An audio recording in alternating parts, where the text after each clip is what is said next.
It all starts now.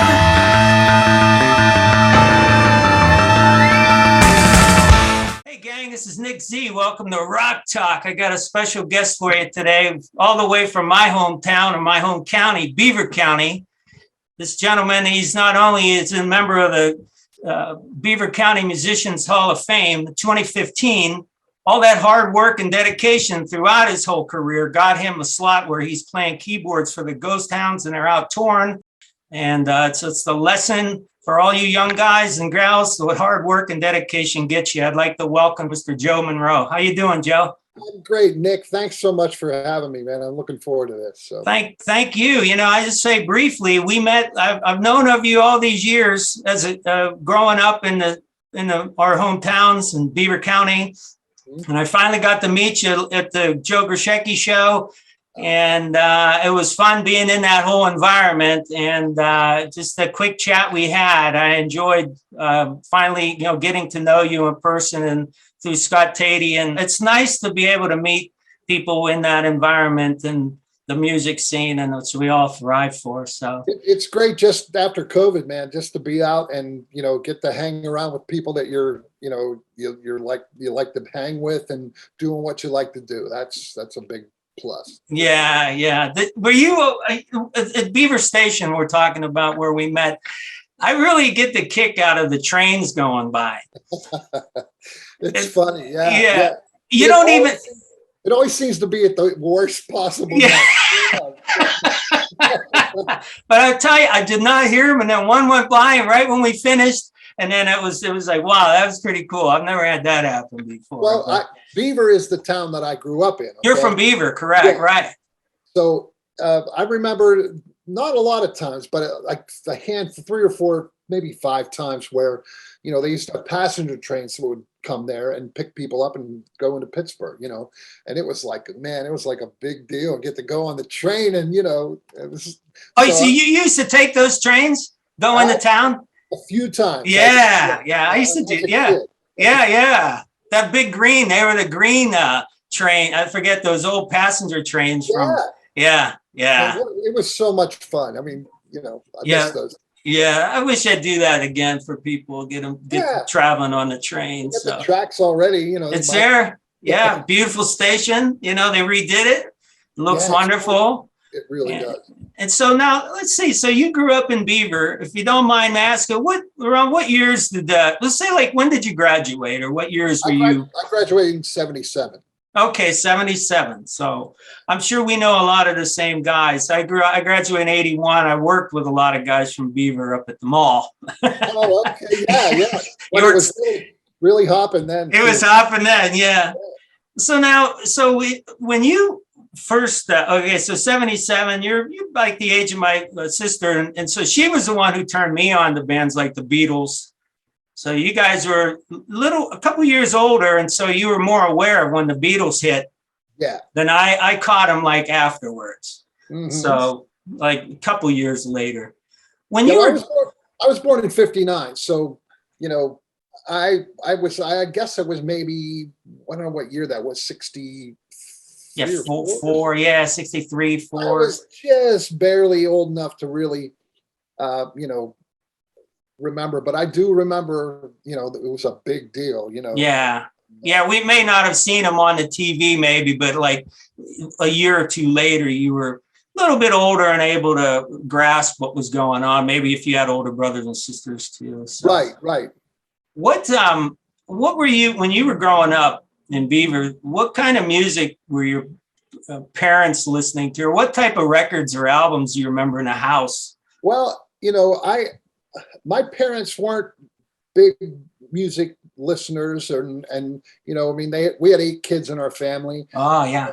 And my dad worked in the steel mill, and and on top of that, he fixed everything known to man, from small appliances to cars to air conditioning. You name it, he could fix it. And so when he was done working his shift at the mill, he'd go out and do service calls for people, because you got 8 kids.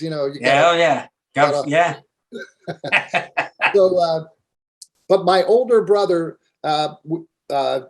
I have one oldest brother who was the oldest in our among the siblings, but the one 2 kids down from him, he was 5 or 6 years older than me, something like that, and I wasn't allowed to listen to his records. He didn't want to get him hurt. But when he would leave the house, of course, nobody knew.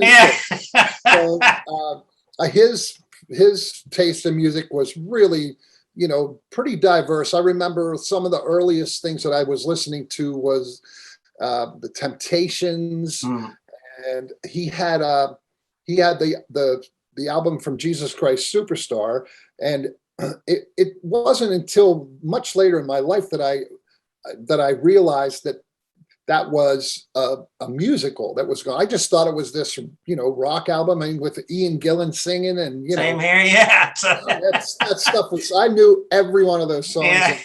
and so Chicago also. So he was big on that kind of stuff, and so we had a pretty and rock and roll. Certainly the Beatles for sure, and the Stones, and just a nice wide range of stuff, and it just kind of expanded from there. So so a lot of your having older kids around, obviously, so you attribute a lot of that to. You discovered through their influences. So what did you gravitate towards more?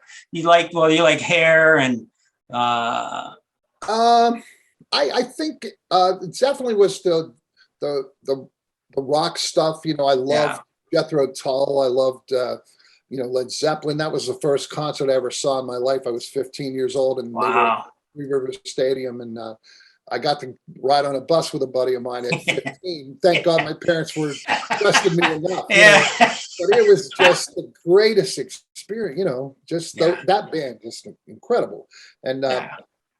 So, it was a pretty, and then it kind of, from there, I sort of branched out, and other kids in my neighborhood and what they were listening to. I remember a girl that was huge on Carole King. She turned everybody on to the Tapestry album, and man, I wore out a couple of those, Yeah. You sit around listening to cassettes. Remember, you'd have somebody, we used to build models of hot rods or whatever, and guys would bring their music to the thing, and we'd turned on at different tunes and all that kind of stuff. So it's what this is one of the things that I miss the most with the way the music business is now, which was an album release.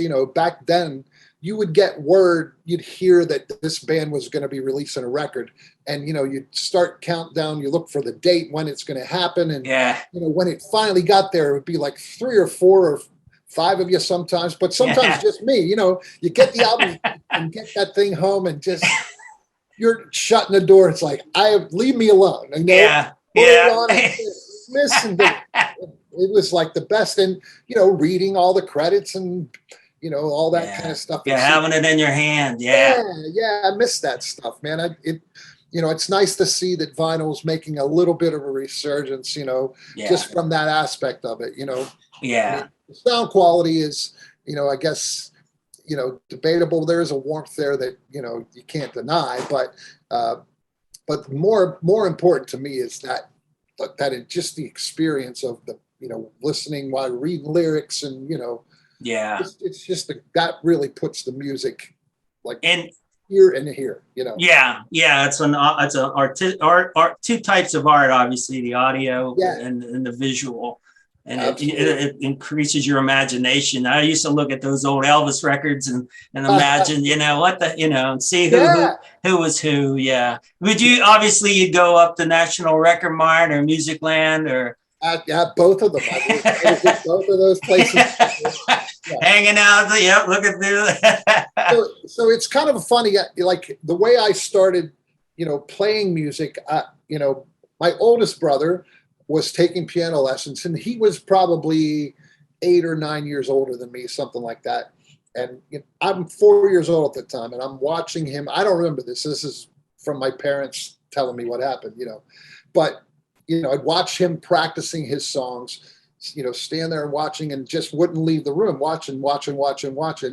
And one day my dad came home from work. Our piano was in the basement, and he came up from the basement, coming home from work and said to my mom, "What did you think of that?" And she said, "Oh, Tom's practicing," and I didn't even tell him to practice. And he said, "That was Joe." It's like I watched him play, and apparently at 4 years old, and was doing that same thing.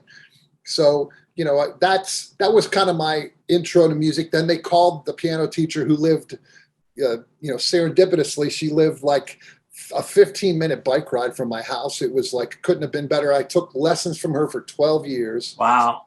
And that's really the entirety of my, other than like, concert choir in school, or, I tried playing band one year, and I just couldn't do it. Yeah. Sousaphone or something. It was a big thing. And it just wasn't me, Yeah. So but all of my music education came from this lady, and she was just fabulous and a great teacher. And she'd give me the piece, the class, or the sheet music for a piece if I did all of my other lessons well and learned the classical stuff, my finger exercises, all that stuff. Then at the end, if I did my work, she'd let me have this pop piece that I wanted, Little reward. Absolutely. And yeah. So, all of my music up to the age of maybe 14 or so was sheet music and reading stuff and playing. Then I had a friend in school who was playing this song. He was a piano player too. We'd known each other since kindergarten, and he was playing this song, and I'm like, "Where'd you get the music for that? I gotta get that." And he said, "I don't have the music for that." I was like, "Well, how did you play it?" He goes, "I just listened to it and figured it out." And it was like this light bulb went off in my head, and was like just everything I wanted to do. So now listening to records, it's like, oh, I'm going to learn that. I'm going to, I've got to figure that out. That's so cool. I love how they do this. And, and opened a big lot of stuff for me, So so essentially then you're where you hear it and you're able to recreate what you hear. Yes. And that's a major. But I never thought of that before. Yeah. I just thought, oh, well, I'll wait for the music, play the music that I read, Yeah. When he said I just figured it out, it was like, what? Yeah. So, like I'm going to try this. Yeah. And that helps your ear, and it's been that way. You develop that muscle, as they say, and that's not an easy thing to do. That's right. And that's interesting too, that your brother. See, I was very similar in ways where my sister played piano, my brother played guitar, but I couldn't figure either one of them out. I don't know if you remember Silver's Music down in Monaca. I went and did lessons down there, and I couldn't get it. And I always liked the drums. So in the same way of you, I was able to, the drums worked for me, whatever reason. So, but I admire how you were watching your brother, and just things just happen. You really admire that take on getting that done, because it's not easy when you're a kid. Because I remember looking at that piano and I go, man, I cannot figure this thing out.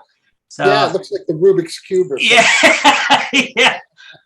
So then when you got old enough, when did you start like jamming with guys? You said you're like 14 roughly, you're figuring it out. Yeah. I really started shortly after that. Once I had this world of like everything that was out there that I could play now, I started getting together with other guys, and, I remember my dad he had a pickup. Well, it wasn't a pickup truck. It was an International Harvester with the toolboxes on the side. Yeah. Oh, yeah. It was a pickup bed, Yeah. And then my dad was like, he'd come, but like I said, working 12 to 14 hours a day, and he'd come, and I'd be like, I have a gig, and I had a Hammond M100 organ. Those things are not light, even though they're shorter staggered keyboards, but he would help me, man, every time. He would never say, I'm too tired. Never. It's like, so they were really, really encouraging about music. I had a set of drums when I was young, because I wanted to try that. And I play a little bit of drums now. Just it's my favorite instrument to play, actually. Right. But I'm not as nearly as good at it as I am on piano. So, but so I guess it was probably, I'd say the age of 15 or so where I started playing, and then I played the talent show in high schools and stuff like that. Sure. My brother introduced me to a guy that he'd met. He had also worked in the mill, and I think he met that guy in the mill who played guitar, and he told him, my brother plays, and so he hooked me up with them, and I went. And, they were a lot older than me, probably 20 years older than me or so, 15. And so it was kind of for me, it was, I didn't know any different. So it was just great. We're playing music, That's right. But I imagine for them, it was probably a little odd. This 15-year-old kid is, playing. So, but yeah, that was the start. That was the first band that I'd ever played in. They were called 10 Gauge. 10 Gauge. Yeah. Oh, that's great. And it was rock and roll. It was like James Gang and, all that kind of stuff from that era, and Doobie Brothers, and so that was the start of it for me. And after probably a year of playing like that, I knew at that moment, like, this is what I want to do. There's no reason for me to. I'm not going to go to college. It's not going to help me play more gigs or any of that. I want to play. Right. So right out of high school, I started full-time playing, and it was that time, 77, 78, there was a lot more. I feel bad for musicians now, like younger guys now, man, because there were gigs then you'd play like the Holiday Inn circuit. So 2 weeks at a time at a place, get there on a Sunday, set your stuff up, don't touch it for 2 weeks. You play gigs every night. And it was just the greatest way to get your chops together. And, what a great situation. And it was cracking back then. I remember, and I'm sure now if you go back, I go onto this website where you can look at the old Beaver County Times. And so I go in, I'll send you the link if you haven't seen it. But it shows you I immediately go like around your time, 77, 78, and I go see on the entertainment what venues where bands were playing. You were right. It were at the right time, man, because it was cracking everywhere. And not only, it was so different because not only, there were tons of bands that were really good bands, and, and within a half an hour drive from each other, you could go see 6 or 7 different bands, and every place was jam packed with people. Yeah. People went out and got, that was our telephone back then, we back together and listen to the music, and it was a great. I couldn't have been luckier in the situation I grew up in. So and it's just an example for any or people watching. Was like, okay, we already know about Maury's Speakeasy, New Brighton. So you could go and all through Beaver Falls and all those Holiday Inns. Club Natural. Yeah, the old brewery in the bowling alley building. There was bands there, and and then there was all kinds of there was country bands and there was rock bands, and there was a nice variety of stuff. I remember like down in Monaca, for instance, down at the Saxons Club, they'd always have bands, and the Saxons, So any of those, what do we call them? The social clubs. They always had live entertainment and so great. Wish it went back to that. I would really foster more of a communal scene for the musicians, and so when. And as you're playing, and it's 70, I'm guessing 77, 8, 9, and you're really really putting a hone on your skill levels there, I'm sure, because I used to watch. I'm sure I would come out and anywhere that I go at the time, we had to be 21, so I would find ways to see bands. And I always say that story. I used to listen at Speakeasy at the side if we couldn't sneak in, and I'd be listening to you guys, and I want to hear how you're all those tricks, So it was like you were, I mean, with the local bands, I mean, I think they were good as all the bands that were national, but it was like seeing your heroes, you know? Yeah. Yeah. There's some great stuff. Bill, I remember seeing B.E. Taylor at the Speakeasy a couple times. That was just like, wow, you know? Yeah. So, The amount of horsepower, the skill level going into that place, and I wish there would be more. Well, actually, there is a Pittsburgh music history website where they document a little of that scene, obviously, really? and it's. All right. I'll send you another link too. And It'll probably get your memory banks going because it got mine going. Whoa, I remember all these bands and stuff. yeah, I So was at a lot of those gigs probably, right? yeah, it's wonderful, you know. So then, as you who were some of some of the other bands? Because what you've done is through your career, and obviously you're in the Musicians Hall of Fame there. That's an incredible feat for any musician. Who were some of the other cats you either played with or bands you want to talk about briefly that influenced you, or whoever you were turned on by? I love the Granati brothers and B.E. Taylor. You know, those were two of the locals that I really, Yeah. just loved. Just, Yeah. wanted. That's what I wanted to be. Those Yeah. guys. And it's funny now because I've played a few gigs with Hermie, and Yeah. it's just it almost feels wrong for us to be like on the same stage. Watch Yeah.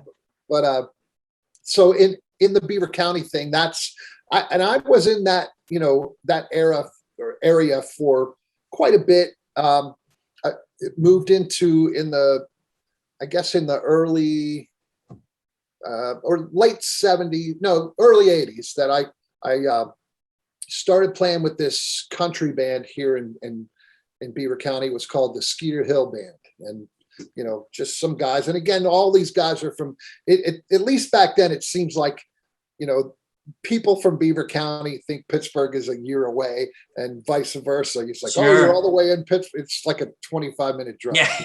Like, no. So, but then I started working at Hollywood Music in McKees Rocks, and I worked there for like 8.5 years. So, that's real, like almost in downtown Pittsburgh. And a lot more of the Pittsburgh musicians would come in there and shop and buy all their gear and stuff. So I got to meet more of that crowd at that point. And so I started my first gig that was of any prominence. And I played only a tiny little bit of jazz. I loved listening to jazz, but hadn't played a whole lot of it. And Eric Kloss, the tenor sax guy, blind tenor sax guy, came into the store and wanted to check out some keyboards. So I was just playing some sounds for him, let him hear what these things do. And he said, you play pretty good. You want to do some gigs? And foolish me, I say yeah. And it was like two young guys.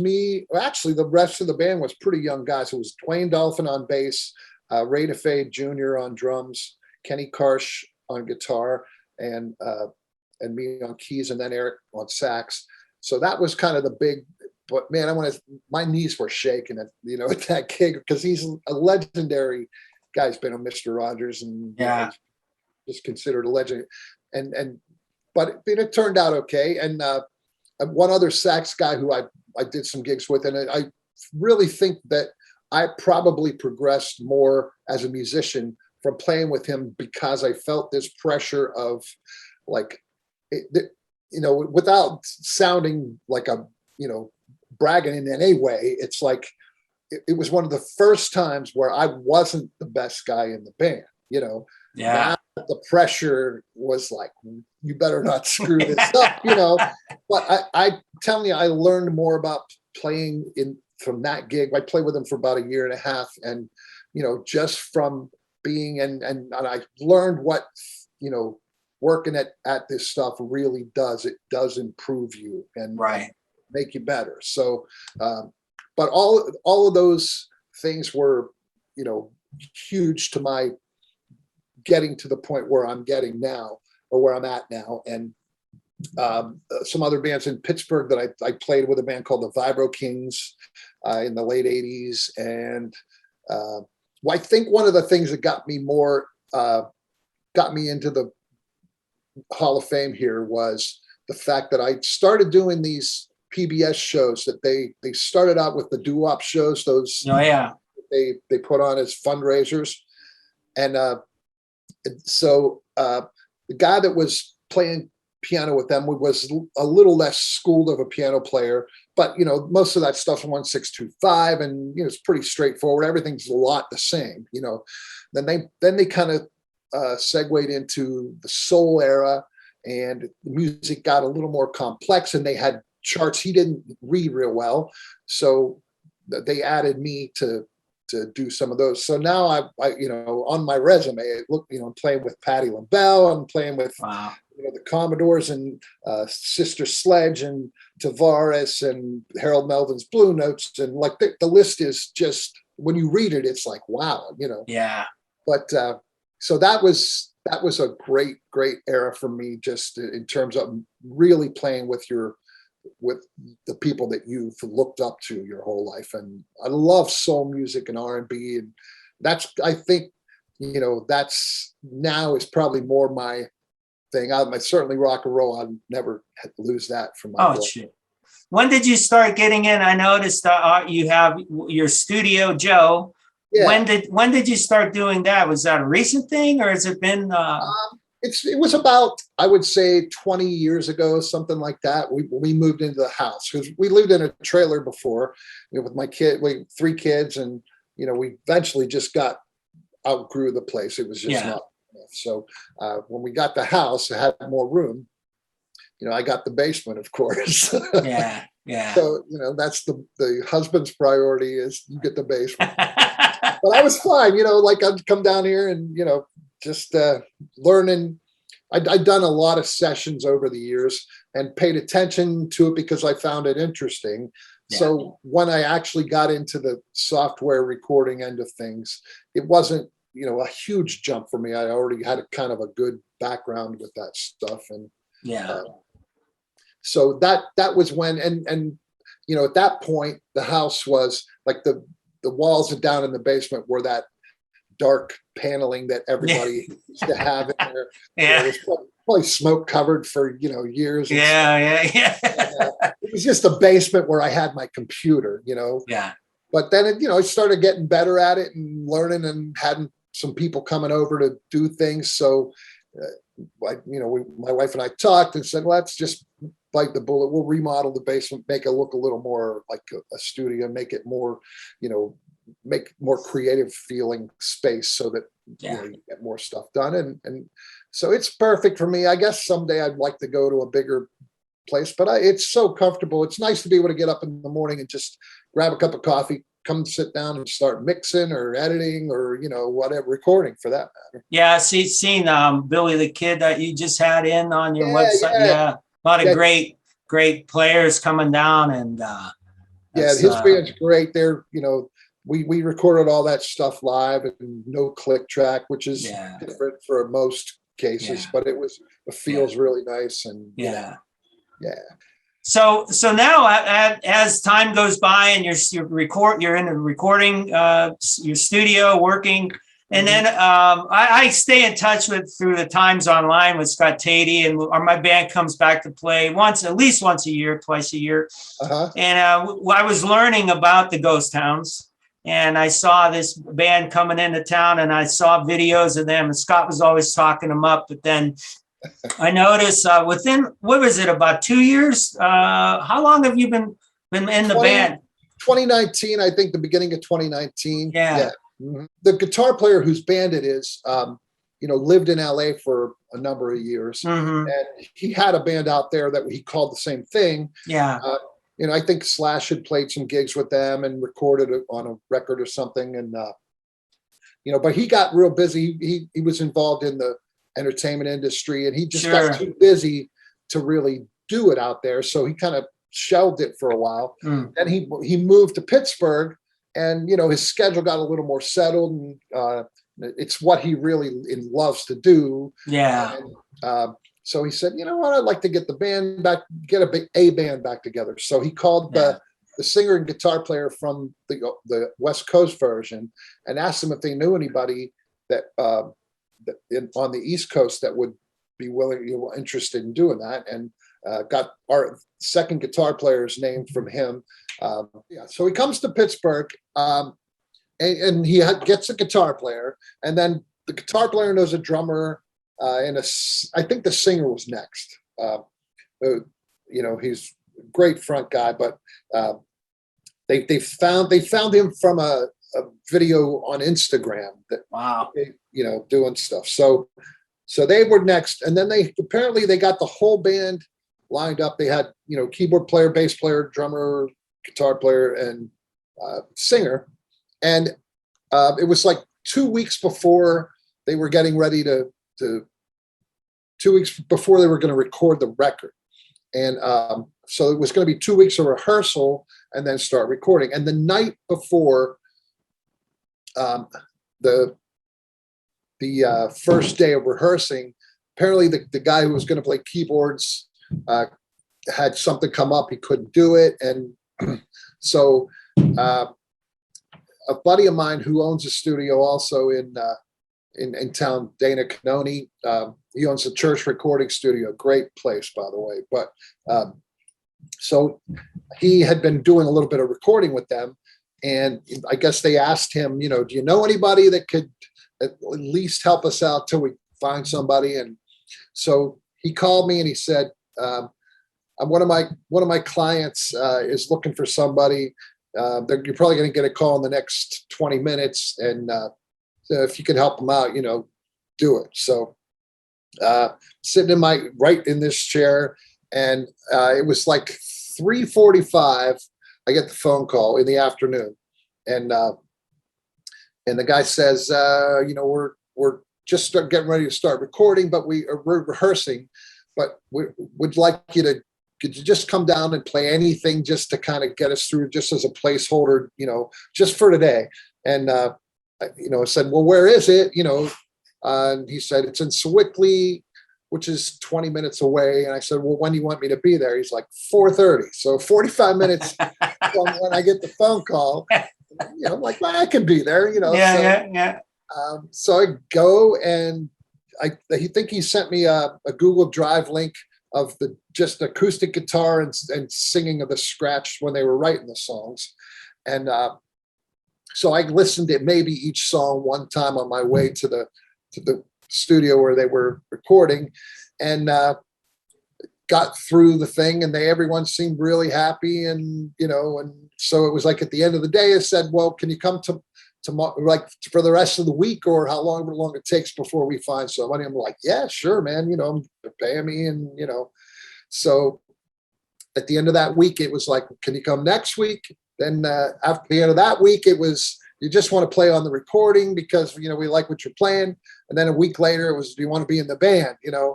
And this was leading up to my 60th birthday. And, for musicians, I always said, like, I'll probably never retire from playing music. I'll get too old to carry my equipment to the gig. That's all, Yeah. So, but you think back, you get 60 is kind of a nice round number, and you think, I did a lot of really fun stuff and cool things. I led a blessed life to quote a lot of people. Yeah. But so, then 2 weeks after after they asked me to be in the band, he says, by the way, we're going to be opening for the Rolling Stones in Washington, D.C. You're kidding me. Right? So, it was just the trajectory of that little thing was like all in a straight line going up. And it was, they're all wonderful, magnificent players. And the music for me is like, I always describe it as their new old songs. Yeah. It sound like the old stuff, and it's all familiar to me. And, Yeah. So I really dig it. And, it was a pretty crazy thing, just being in that situation. So.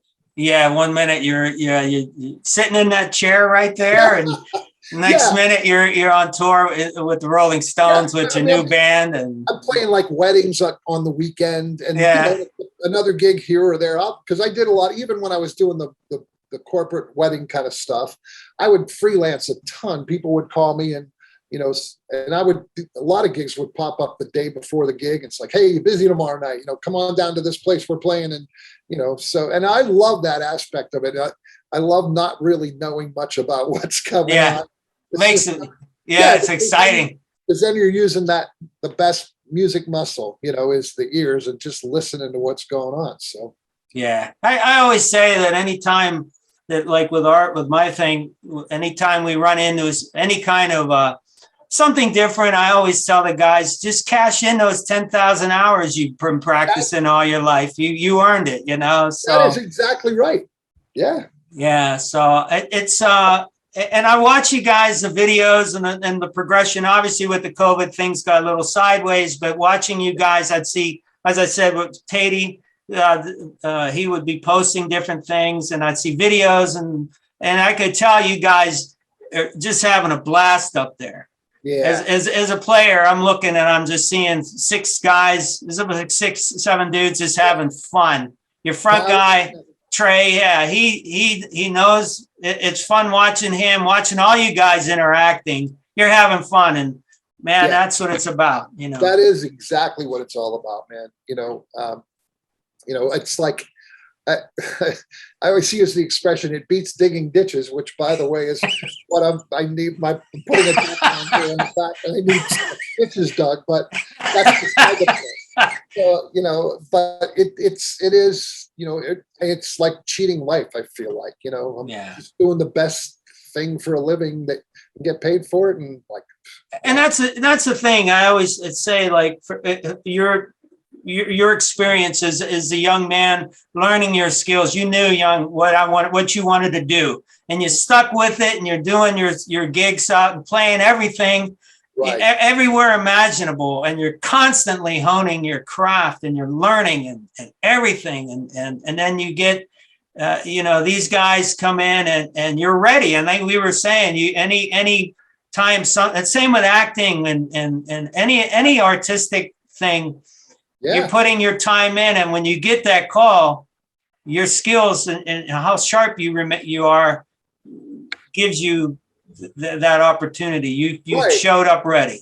I mean, there's a lot of guys who are, as good and way better players than me and never get that opportunity. But if, when you get that opportunity, if you're not prepared for it, it doesn't mean anything. Doesn't mean anything. Yeah. That's a testament to your dedication, well, thanks, to your craft, and I'm very happy for you. And it's such great news. I saw I was on your Facebook, and there's somebody posted, and there's Ronnie Woods looking through the curtain, and there you are right there, and he's checking out the guys. Yeah, it's so funny. He's like in his late 70s, I think, something like that. 78 or 79, maybe.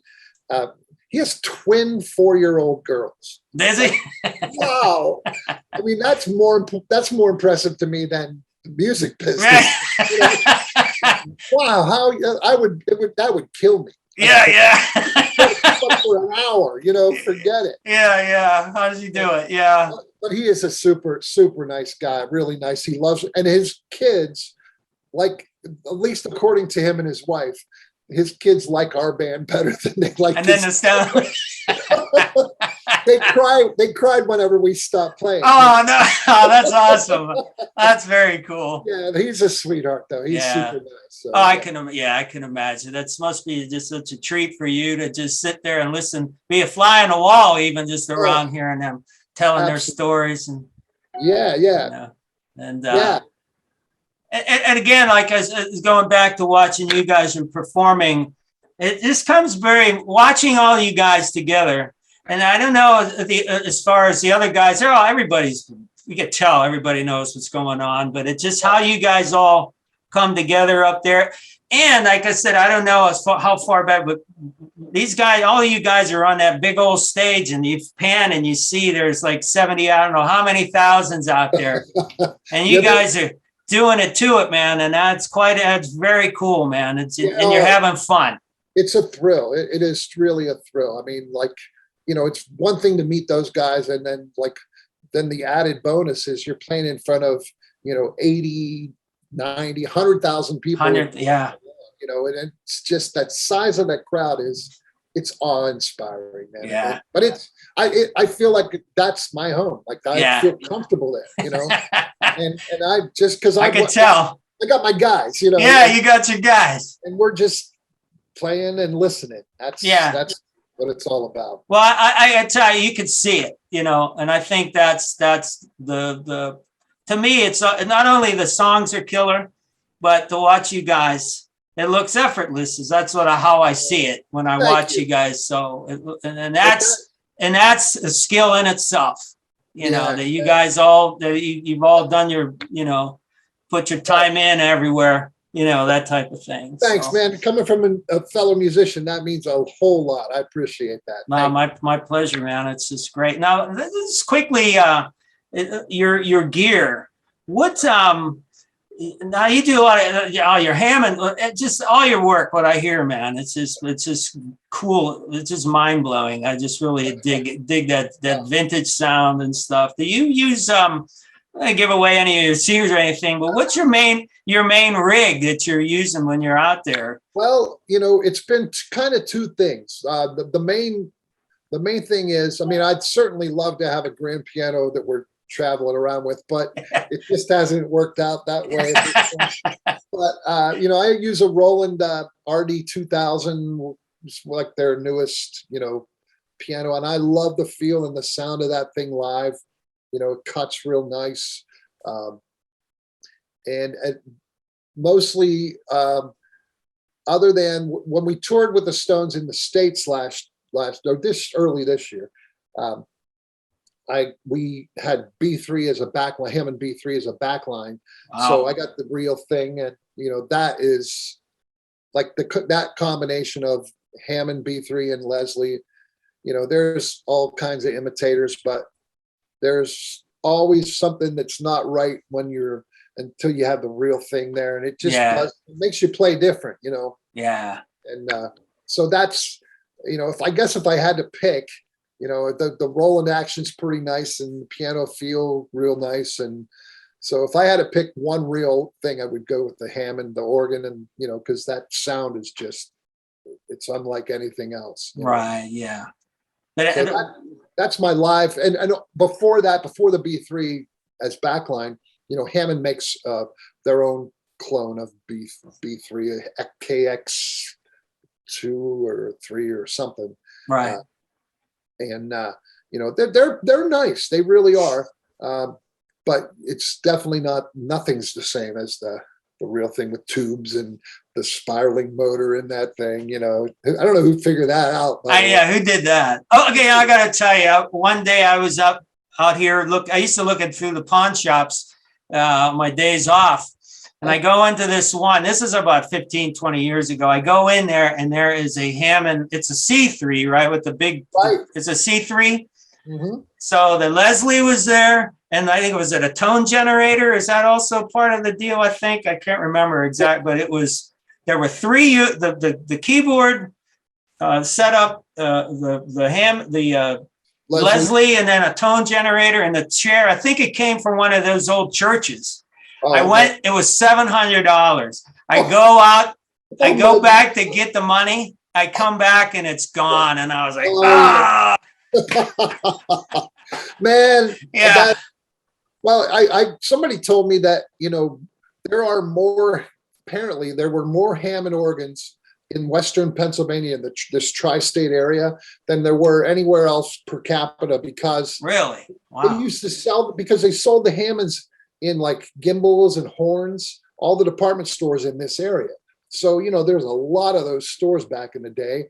And because of that, in churches, they caught on to that sound real quick. What was that organ place in the mall? Do you remember down by the arcade? We go to the arcade, and there was that Trombinos. Trombino. Yeah. I just go in there and watch. Yeah. Well, pianos and organs in that place. I mean, I think they got tired of seeing me over there. Yeah. All my friends would go to the candy store or I wanted to go just like play on those pianos. I probably saw you in there, because I'd hang out and I sort of could play, but not really, but I just love hearing them do that, Yeah.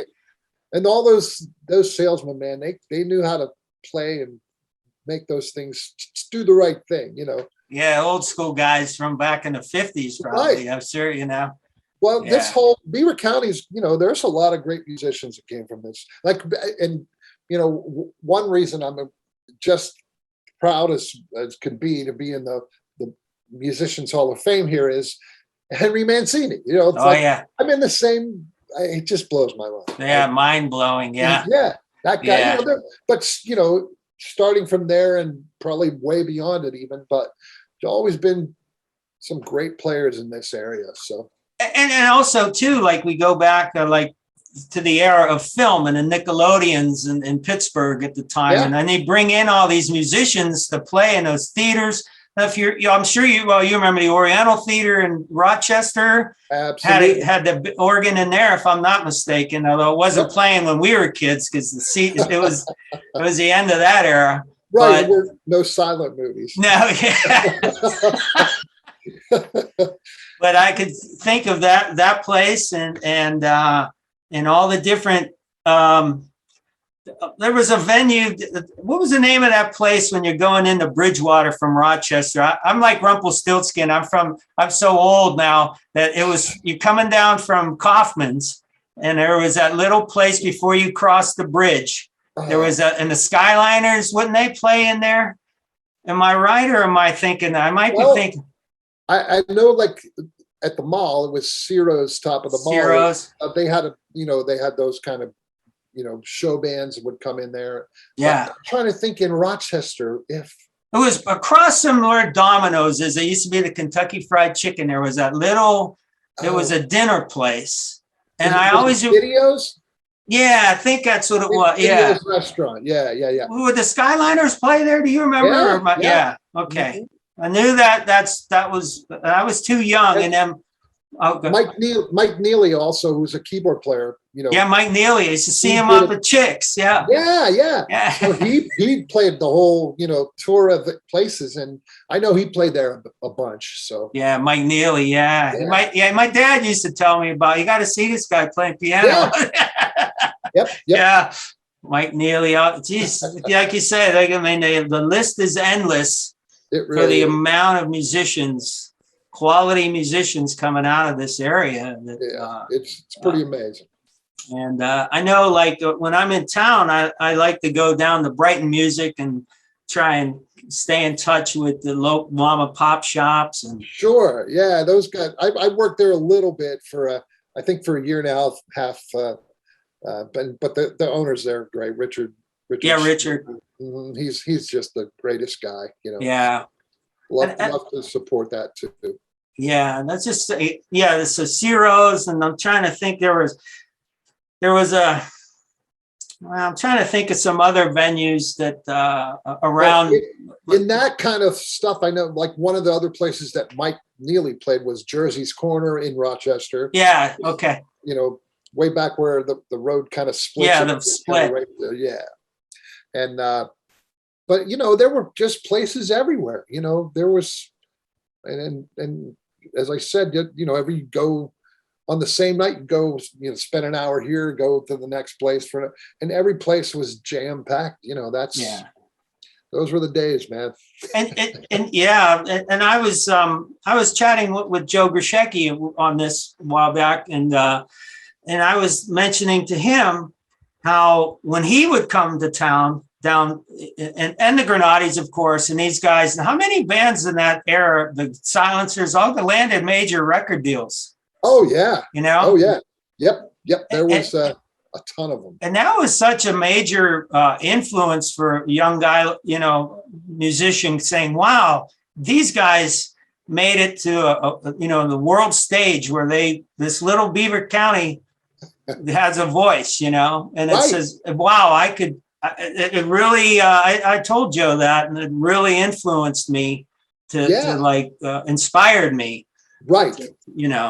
you see somebody else do it that's in the kind of the same situation you are, you know, at least the same area, and, you know, growing up under virtually the same circumstances. And I had a band, I was just on the internet, and when we moved out, when I played out here in LA, and this one band said, they mentioned this band, and then my band as influences. And it blew me away, but because you're in the moment and you're not thinking that kind of stuff. Right. That's a great, you got to feel good to hear that. It really made me feel happy. And so I always say to younger guys, because I hear it from musicians, like, well, how we're talking about these younger, the younger scene that guys have. And I always used to say that the scene is there. Either you make one or you go out and you find it, you know? So, right. You know, I say that I always tell guys, don't be discouraged. If you want something to happen, you make it happen. Absolutely. Yeah. You know? Yeah. That's exactly it. So that was the lesson I learned growing up young and watching Joe and all those guys, and seeing you. And I know I've seen you through, like I said, if we weren't hanging out together at the keyboard place in the mall, I've seen you somewhere else, because I was always going out trying to see any kind of music. Just to learn, you know. So me too, man. Me too.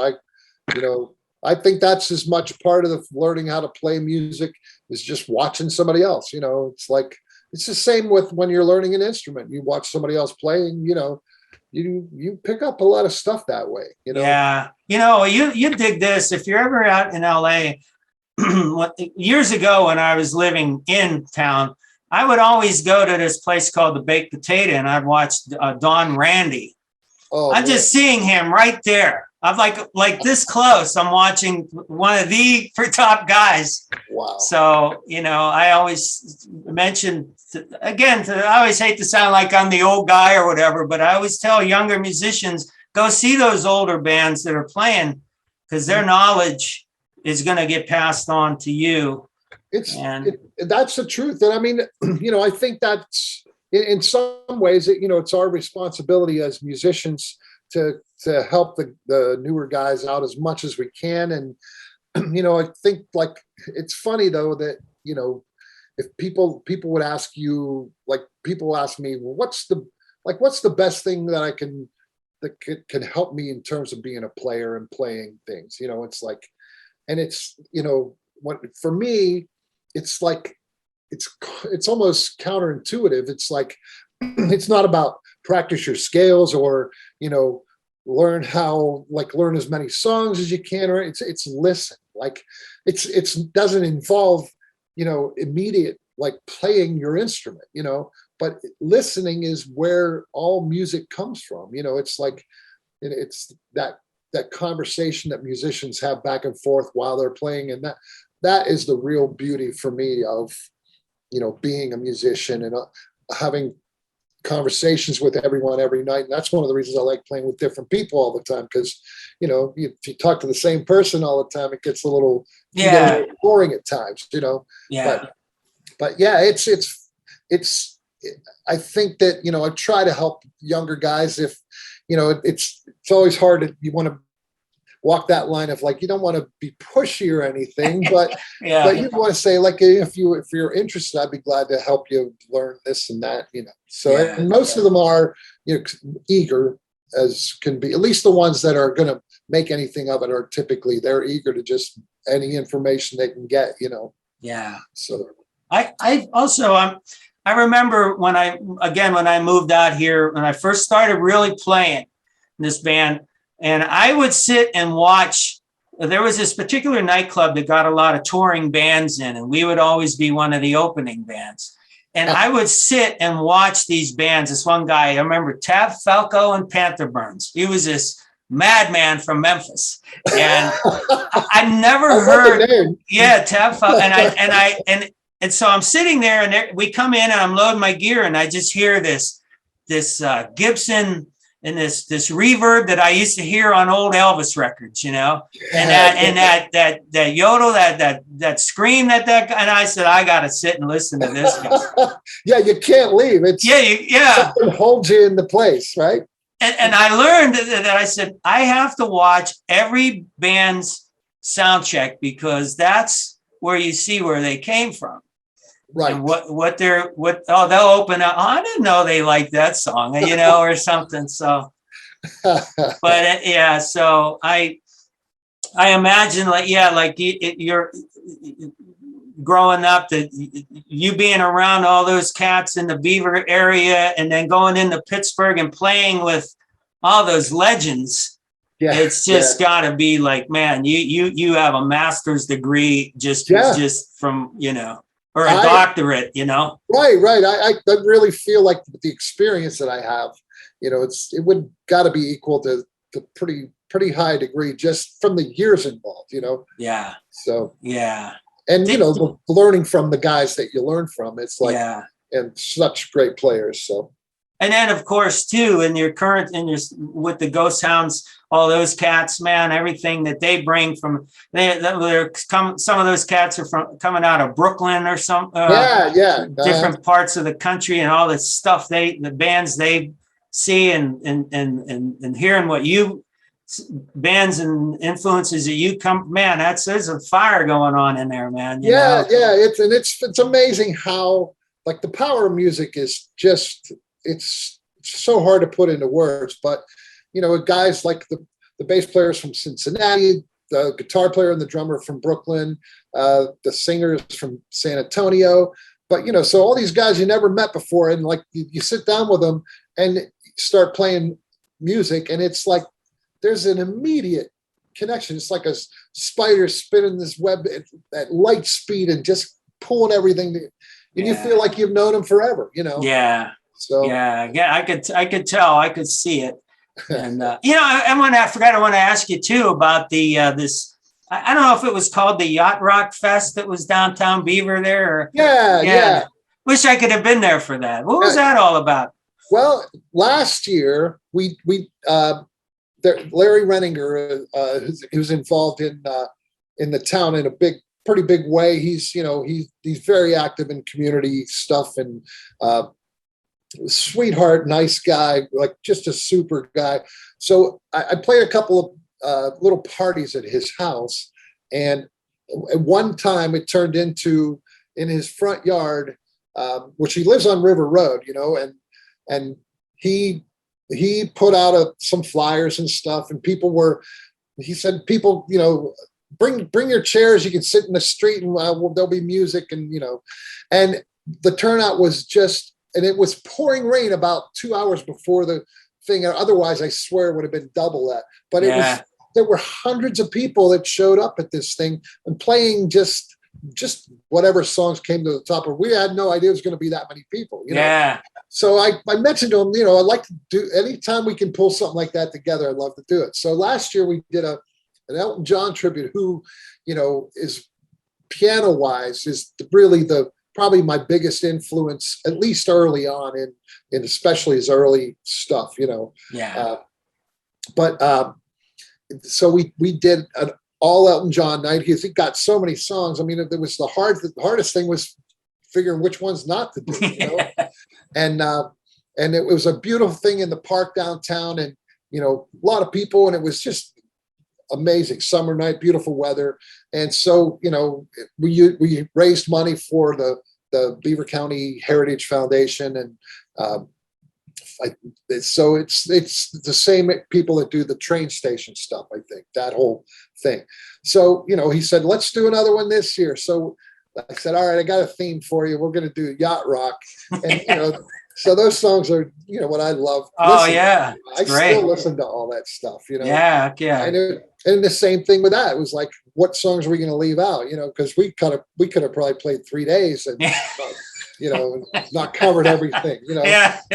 But it was a great turnout. He puts a big stage up there and a big sound system, and got tables, and people are they love it. You're out in the park in Beaver by the river, and it's beautiful. Beautiful. Yeah. So I'm hoping we could we're just saying we'd like to do it again next year, but I don't know what the theme's going to be yet. So we're looking for suggestions. Yeah, right. Yeah. That's cool. And what else? So I know you guys just finished the recent road. You were with Garth Brooks too, I believe. You did a show or two. We did 2 shows. We did Cincinnati.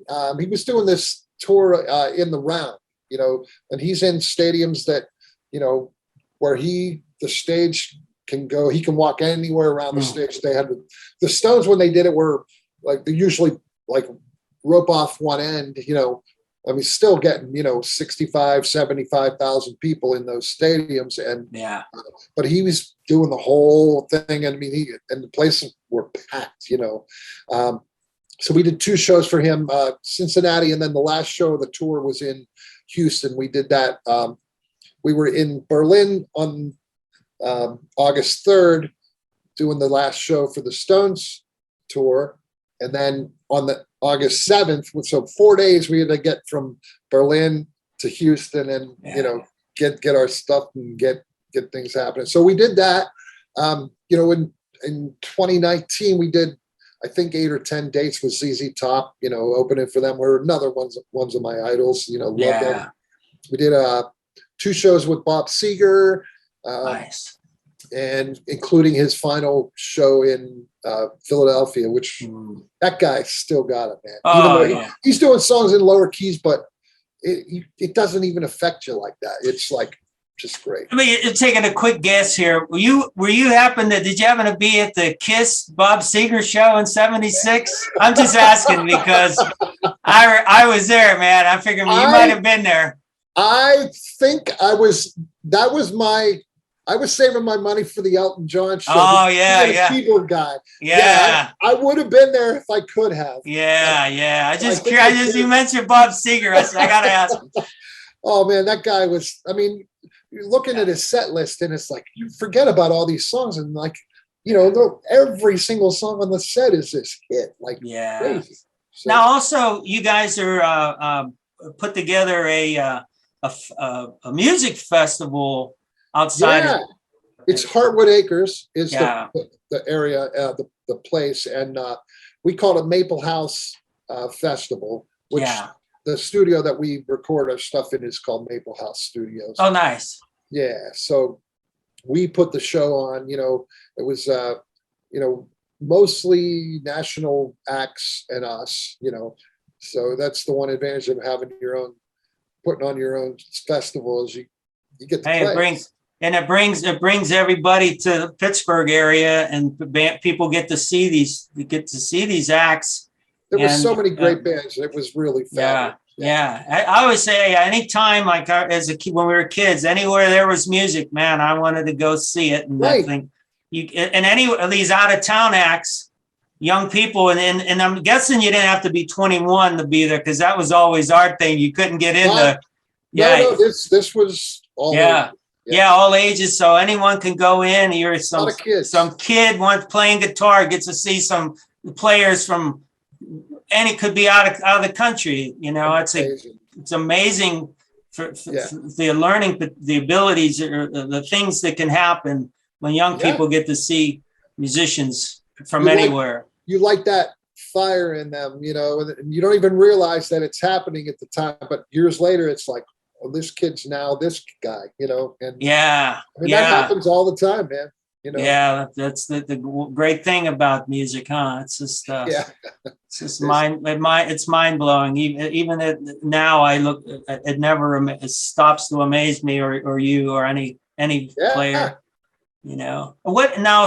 And one more thing too. What do you guys have anything coming up? Are you going to start recording, or are you kind of just seeing what's flying? Well, we just finished our next record. Oh, nice. There might be some overdubs left to do and maybe background vocals and then mixing and mastering. But the band pretty much finished everything. I think, all the basic tracks. So that I don't know when that's going to come out. I don't know anything about, any other gigs coming up. I think the only thing we have booked is something in March, but So like with all the traveling we did with this year, it's like, it's so nice to just be home and just relax. Relax, man. Yeah. I know we came back for just 4 days to Pittsburgh, and it was like, woo, man. You know, I need to take a break, man. Slow down. Right. Oh, well, hey, Joe, I want to say thank you for taking time out of your day to chat with me. This was fun, and I appreciate hearing all your stories and your current goings on, and I hope it inspires young people as how we were inspired. Yeah. I hope so, man.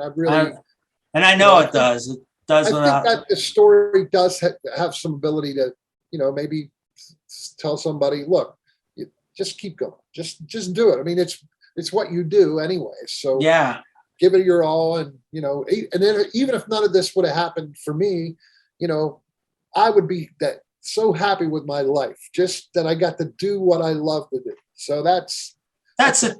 Yeah. I mean, for us, we always say that you and I were in the same age range. My band that says that we got to come back to Pittsburgh and Beaver to play at our age. That's a blessing. And so, no doubt. So we're just happy to do it, and in any capacity. And I'm sure your story is inspiring to all these young guys and gals out there learning their craft. I hope so. Nick, stick in there, man. Keep hanging. Thank you so much, man. I really appreciate I still find it, crazy that people want to talk to me and ask me questions about, but I'm happy to do it. I love it. I enjoy it. It's just, thank you for asking. No, it was a pleasure. And it was fun chatting with you there. Next time I come home, I will have to have a cup of coffee. And I would love to do that. Shoot please the breeze. Let me know. Yes, please. I will. And again, and I'll put all your links to your studio and the band and the Yacht Rock, everything in the underneath on the video. So awesome. Thanks again, and hello to everyone back home. All right. Thanks, Nick. Okay, Joe. Thank you, brother. Take care. Right. We'll see you. Okay. Bye-bye. Good night.